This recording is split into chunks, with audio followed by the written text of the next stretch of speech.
లాస్ట్కి ఏం చేశారు, 6 నెలల సంవత్సరం చేసి మూలలో ఉన్న ముస్లింలను పొడిచినట్టు తీసుకెళ్లి వంశీలు లోపలికి వేశారు. ఏది ఎందుకు ఎత్తుకొచ్చారో తెలియదు, ఏ కేసో తెలియదు, ఏదో దిక్కుమాల కేసు నచ్చిన నెంబర్లు 75 90 తీసుకొచ్చి 71 నీటి తీసుకొచ్చి లాస్ట్కి ఏం చేశారు, సాధించారు. అదే చెప్తారు, 10 రోజులు కాదు 20 రోజులు అంటాడు. మాకు లోతులు ఉన్నటువంటి లేడు కదా, గ్యారంటీగా ఎవడో బెయిల్ తీసుకొస్తారు. మంది లాయర్లు ఉన్న కొడాలని చూపిస్తుండే పక్కన, అంటే దాని అర్థం ఏంటి, మా దగ్గర లోతులు లేడని.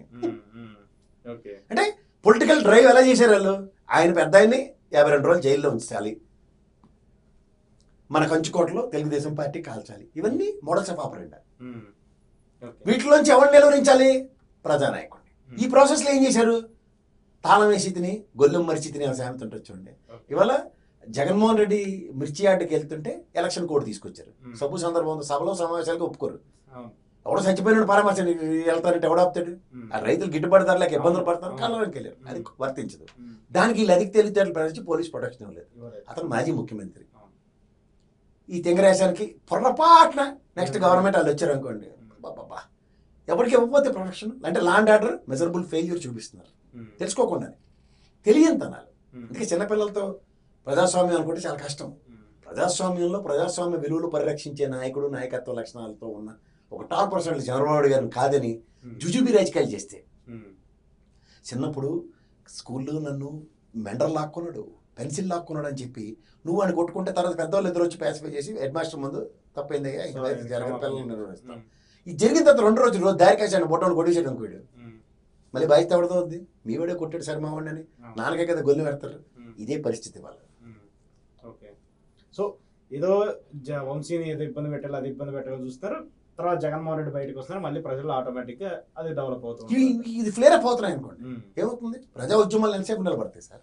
ఎవరు ఇప్పుడు తెలంగాణ ఉద్యమాలు ఎవరైనా ఊపిరి తీసుకొని ఇచ్చారు ఇక్కడ, నువ్వు అంటే వీళ్ళు ఈ కాంగ్రెస్ ముసలి రాజీనామా చేస్తామని పీచి చూచి జయరాం రమేష్ గారి మాటలు నమ్ముకొని దిగ్విజయ్ మాటలు నమ్ముకొని ఏం చేయగలిగారు, బెచ్చాడు ఆడుకుంటారు అక్కడ ఆంధ్రాలో. అదే అవుతుంది. సో ఖచ్చితంగా జగన్మోహన్ రెడ్డికి లేని క్రేజ్ ని వీళ్ళే అనవసరంగా పెంచుతున్నారు. దీన్ని ఏం చేస్తారు వాళ్ళు, ఇటుపక్కి మొనాటమే బ్రేక్ అయ్యి ఇలా వస్తుంది దగ్గర వీళ్ళు ఏం చేశారు, ఒరిజినల్ గా జరిగిన డ్యామేజ్ని కవర్ చేయడానికి తమంతో మ్యూజిక్ కొట్టించారు. విజయవాడలో అంతే, ఏదో అదొక ప్రోగ్రామ్. అక్కడ ప్రైమరీ ఏంటి, మార్కెట్లో ఫీల్డర్ వచ్చింది. ఇది నేను ఎప్పుడు చెప్తుంటాను, చంద్రబాబు నాయుడు గారు చాలా స్ట్రాటజిస్ట్. ఆయన మార్కెట్లో ఒకటి వదులుతాడు, మా బొడ్డోడికి ముఖ్యమంత్రి అవకాశం ఉందా లేదా అని. దానివల్ల వచ్చే కాన్సిక్వెన్సెస్ రిప్రికేషన్స్ అన్ని పేక మీదకి వచ్చి కానీ ఒకవేళ శివరావులు కప్పి తమంతో మ్యూజిక్ కొట్టిస్తే పవన్ కళ్యాణ్ గారు వచ్చారు. అక్కడ కూడా చూసారు లేదా, ఎంతకన్నా బాలకృష్ణ గారు, భువనేశ్వర్ అమ్మగారు ఇవన్నీ బాగానే మాట్లాడాడు ఆయన.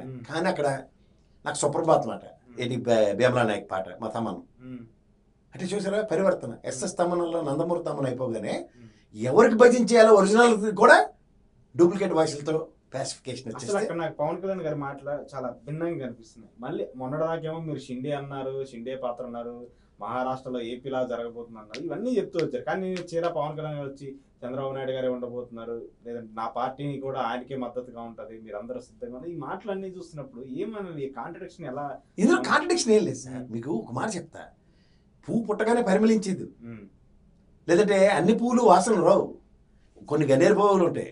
ఆ గన్నేరు పువ్వుల నుంచి కూడా పువ్వు అని దానికి చలమని అవుతున్నప్పుడు దాని యొక్క వైబ్రేషన్స్ ని వెనక నుంచి జరుగుతున్న నాటకాన్ని గమనించండి. వీళ్ళ చేతిలో ఏం లేదని లక్షాలు చెప్పాను, అది అశ్వత్థామాత కొంచెం దాన్ని వినండి ఫస్ట్. వీళ్ళందరూ ద్రౌపదిలే, ఇచ్చేది నరేంద్ర మోడీ అని లక్షాలు చెప్పాను, అమిత్ షా అని. సో ఇక్కడ ఆ యాక్ట్ ఎప్పుడైతే జస్టిఫై అవ్వగానే లేదా దేవ కూడా ఎందుకు మాట్లాడతాడు, హింట్లు ఫెయిలర్లు వీళ్ళే కాదు సార్, వీళ్ళకన్నా ప్రొయాక్టివ్గా వాళ్ళు అదే పాలిటిక్స్లో అప్పటి నుంచి జస్టిఫికేషన్ చేస్తున్నారు.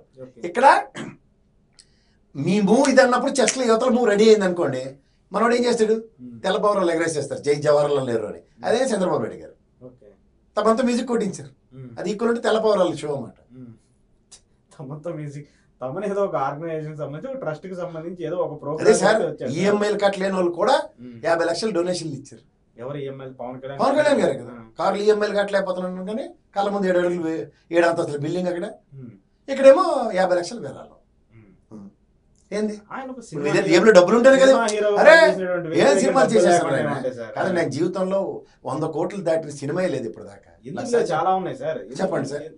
మన భీమలా నాయక్ ఉండే, ఆ తర్వాత 100 కోట్ల వాళ్ళు ప్రొడ్యూసర్ కలెక్షన్ బయటికి చూపించారు కదా.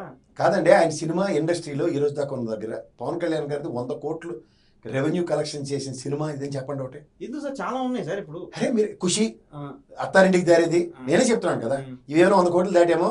ఒకసారి చూద్దాం. అత్తారింటికి దారేది వచ్చింది, భీమ్లా నాయక్ వచ్చింది. మళ్ళీ భీమలాగా ఫెయిల్యూర్ సినిమా సార్ పక్కదేనే.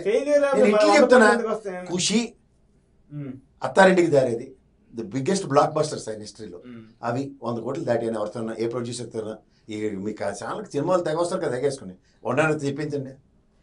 లేదు సార్, ఖచ్చితంగా సినిమాలు ఉన్నాయి, కలెక్షన్స్. మీరు ఫ్యాన్ అయితే నేనేం చేయలేదు. ఫ్యాన్ గురించి కదా, నేను నార్మల్ గా మాట్లాడుతున్నా. మీరు నార్మల్ గానే విషయం వినాలి కదా. సరే చెప్పండి. ఆయన ఈ రోజుతో క్లెయిమ్ చేసుకోలేదు 100 కోట్లు దాటిన సినిమాలు.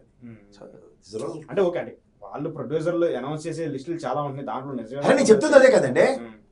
నిన్న కాకొచ్చిన బుడబుడ పిల్లలందరూ 100 కోట్లు దాటి ఉన్నాయి కదా, ఈయనవే లేవు. ఓకే సరే, అది ఓకే. కానీ ఆయన రాజకీయ చిత్రతనాలా, లేదంటే రాజకీయంగా ఆయన ఏదైనా కొత్త అడుగులు వేస్తున్నారా ఏంటి అని అర్థం కావట్లేదు. అడుగులు వేయిస్తున్నారు ఆయన, ఇంకా రాజకీయంలో ఒడివడి అడుగులే ఉన్నాడు, తప్పటి అడుగులు వేయకుండా పై నుంచి వాళ్ళ చేతులు పట్టుకుని నడిపిస్తారు. మీ నాన్నగారు చిన్నప్పుడు మీకు నడక వచ్చినప్పుడు ఎలా నడిపిస్తారు, నరేంద్ర మోడీ వచ్చి ఇంకో అమిత్ షా పెట్టుకుని జాగ్రత్తగా ఏమని నడిపిస్తారు, అంతకన్నా ఇంకెట్లేదు.